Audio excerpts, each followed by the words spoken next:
Nous sommes très heureux d'avoir enregistré pour la première fois ces sonates en trio de Dandrieux. En effet, Dandrieux arrive avec beaucoup de brio à mêler les goûts italiens, français, avec une maîtrise de l'écriture assez étonnante pour un jeune homme de 23 ans. On trouve en effet des danses très vives, très animées, qui donnent une énergie assez incroyable, et des mouvements lents, suspendus, un peu hors du temps, très mélancoliques. Et avant tout, dans ces sonates, on trouve de l'articulation, des phrasés, des nuances, beaucoup de caractères, une variété assez stupéfiante, énormément de musique en fait.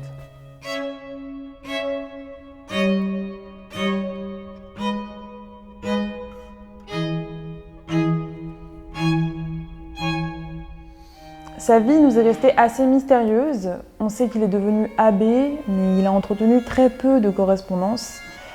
Et donc c'est à travers sa musique que nous le redécouvrons.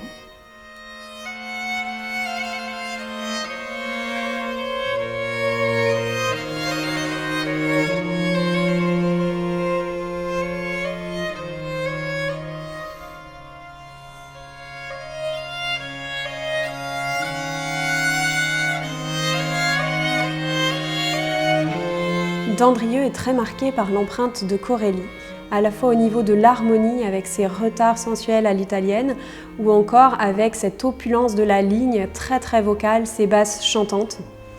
Et à la fois, je dirais que Dandrieux est un compositeur éminemment français, avec un style tout en raffinement, en élégance, en finesse, quelque chose de très ciselé avec ses beaux ornements à la française.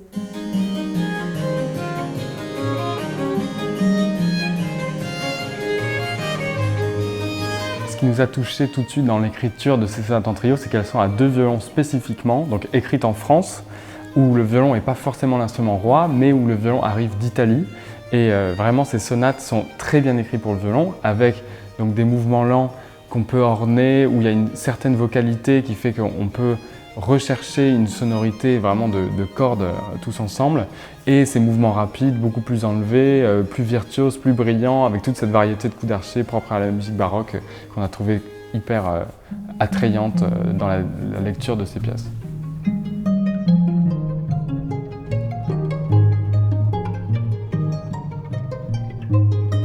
On a choisi ce titre pour plusieurs raisons. D'abord parce que c'est la toute première pièce, c'est le premier opus de Jean-François Dandrieux qu'il a choisi de publier en 1705 à Paris.